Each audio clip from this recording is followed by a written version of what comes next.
The PPP is a party that believes in domination and control. And we have got to put pressure to them to ensure that they understand local government is an element of the law.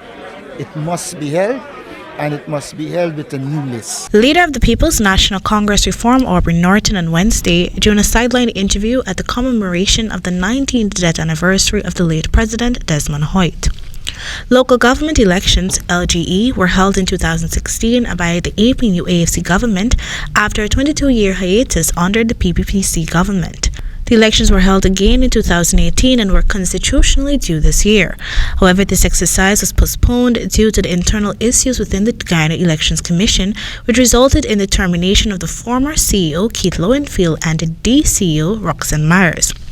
Against this background, Norton believes that considering the PPPC's track record, it is evident that they do not believe in local democracy.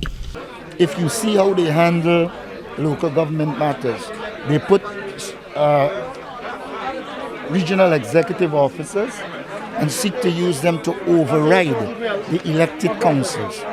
They do the same thing with the overseers at the NDC. So it is evident that they do not believe in local democracy. Interestingly, this alleged act of regional executive officers overriding the elected officials was highlighted in this newscast by the chairman of Region 4, Daniel SEERAM, earlier this month.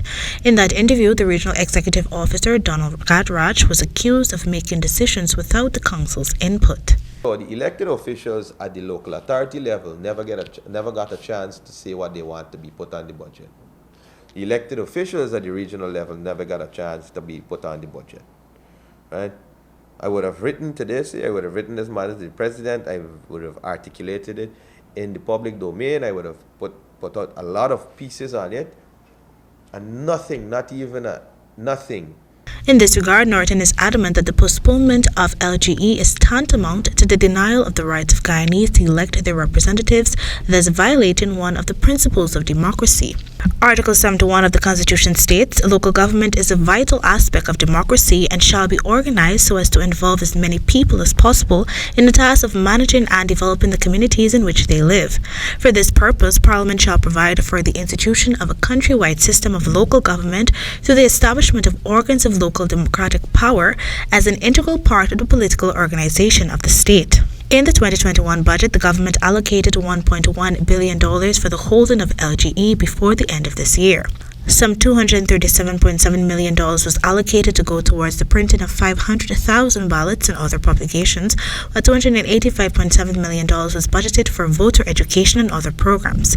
Additionally, $135.7 million was to go towards the training of Elections Day staff, $81.6 million for rental of buildings to conduct the elections, and $75.6 million for meals.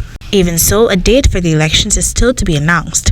But if the speculation of GCOM Commissioner Vincent Alexander is true, local government election is not likely to be held before the fourth quarter of 2022.